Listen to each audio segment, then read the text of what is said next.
Okay, so here we are in our only greenhouse, and this has been a really exciting part of our growth here on the farm. I actually have been in business now for 6 years, and I wasn't always convinced that we were going to be able to get a greenhouse, just because the cost of putting one up is a lot for our little farm, but it's definitely going to pay itself back, because the nice thing about having a greenhouse is a couple things. One is, before we had the greenhouse, I had to rent space from another local farm, which then added more cost to the production of our seedlings. And the other thing is, it's all right here on the farm, so I can walk out of my house in the morning and come out to the greenhouse instead of driving 10 miles down the road to take care of the plants. The other thing is that now I can produce greens and herbs all through the wintertime, which we've never been able to do before. So at this point, the greenhouse is relatively empty, only because we're getting ready to start all of our seedlings for the 2013 growing season. So what you have here is things that are just left over from our winter production. And so you can see in front of us here we have some beautiful rainbow Swiss chard, which is just absolutely clean and tender, and has just been a great product to have throughout the winter on the farm. And then we also recently just transplanted some, this is some sorrel here. Sorrel is an herb or a green used for lemony flavor in dishes that use fish. It's also known for a French soup that is a lemon soup. When I cook with sorrel, I actually like to wrap when it's a mature plant, the leaves are much bigger, more like this leaf. And I like to actually wrap a piece of fish in the sorrel and bake it that way, so that it picks up the lemon flavor from the leaf onto the fish. And then here I just transplanted some parsley. These parsley were started in smaller cells, and I've just moved them up to larger pots. And then when the weather breaks and it starts to be warm, these will actually be transplanted out into the field, from which we'll cut all summer long and sell our bunches of parsley that way. Over here, we have rhubarb, and the rhubarb is what was actually started from seed last year. And I was given the seed to try to propagate rhubarb, because I have some in the field that hasn't been, well, it's young and it just isn't producing that many stalks right now. And it's a product that I wanted to start specializing in a little bit more. It's great to have rhubarb. It's an early spring crop. It brings in some money in the spring, in addition to strawberries. So rhubarb was started as seeds. They're relatively large seeds that we planted, that then form, what you want to see with rhubarb is you want them to form a bulb. And this is just starting to send up a leaf for this year, but underneath here is a nice round bulb that we started last year, which is great. And now I pretty much neglected these all winter long. I didn't give them much water because I didn't want to rot the bulb, and they sat actually against the side of the greenhouse, which is very cold. And then just in the last couple weeks I started watering them, and then I added a little bit of organic fertilizer to the top of these the other day and watered it in. And you can see that just in a matter of a few days they're responding quite well, and now the rhubarb are coming out. And just so that you know, then these will eventually get, this tall, and you use the stalk for cooking and rhubarb pie, of course. And so that's an exciting new thing that we're going to be having on the farm. And what we'll do is, once they get bigger and the ground isn't frozen anymore, we'll transplant these out into the permanent rhubarb section of the field.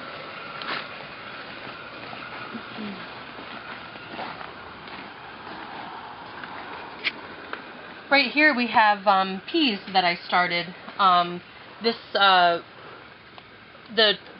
netting that I have here behind us, this will actually be where I'm going to have the peas grow. They'll attach themselves to the netting as they get taller. I did this last year and had a great crop of peas in the greenhouse, and had them 5 or 6 weeks before you can have them when you plant them on St. Patrick's Day in your garden. So I'm excited to have these. Again, they're sugar snap peas, and one of our customers' favorites. And then here you can see the greenhouse is empty, and that's because we just cleaned all these benches off, and we're getting ready to seed. We always start every year with eggplant, peppers, and tomatoes, and so we're getting ready to fill these flats now, or tables now, with all of our plants for 2013. Here we have escarole. I started this in the wintertime as well. It's now starting to form heads. I just gave that some organic fertilizer and watered that in yesterday or the day before. So then soon these heads will be about this big, and we can sell those in market. And we also just recently cut some dandelion, and you can see there's dandelion at the full mature stage, and then what it looks like after we cut it. And it'll take this probably 2 to 3 weeks to grow to that size and be sellable again, and I can get many cuttings off of those plants. And then what we have here is broccoli, and this broccoli was started in the greenhouse, I don't know when that was, maybe November, and it's now starting to form beautiful heads that we can start harvesting. We'll probably be taking these to market this weekend. And as you know, when broccoli grows, it sends up the main shoot, which forms a larger head. And then when I cut this off right at this base, you can actually see that it's already sending up these side shoots. And these side shoots are also sellable as well. We'll just cut. There'll be several that'll be produced off this plant, and we'll just sell them by the pound in the market. But this is something that I'm really glad that the greenhouse produces. Broccoli is a great seller, and this time in March, everyone's looking for anything green to put on the table. Now, the greenhouse itself was built by myself and with a few people that worked for me, and the help of my boyfriend, who had he had worked at several nurseries in his life and had some experience putting up greenhouses. To try to save some money, I actually bought the structure, the pipe part of the greenhouse, from another local farmer for a really small price. And as a matter of fact, I'm probably the 6th or 7th farmer that's owned the hoops to this house. It's really seen a lot of use in a lot of farms, but it's structurally really great. I chose to do 2 layers of plastic on this greenhouse because originally, I do have a heater in here now, but originally I did not have the money to heat the greenhouse, and I wanted the most efficient way to keep the heat in the unheated greenhouse at the time. And so when you use 2 layers of the plastic, there's air in between here, probably about 4 to 6 inches of air that is blown up by a fan that runs 24/7 in here, and then that actually traps the warm air as the greenhouse heats up during the day, traps the warm air, and then will hold that heat in the night. And so that was designed to try to maximize the efficiency of the greenhouse with that thinking. And then here I'm getting ready. These are what you call heating mats.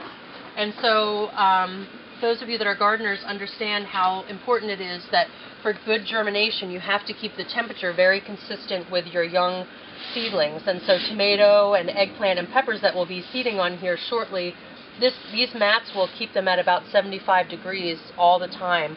So regardless of what the temperature is in the greenhouse, the air temperature, the soil temperature, which is directly in contact with these heating mats, will always be 75 degrees.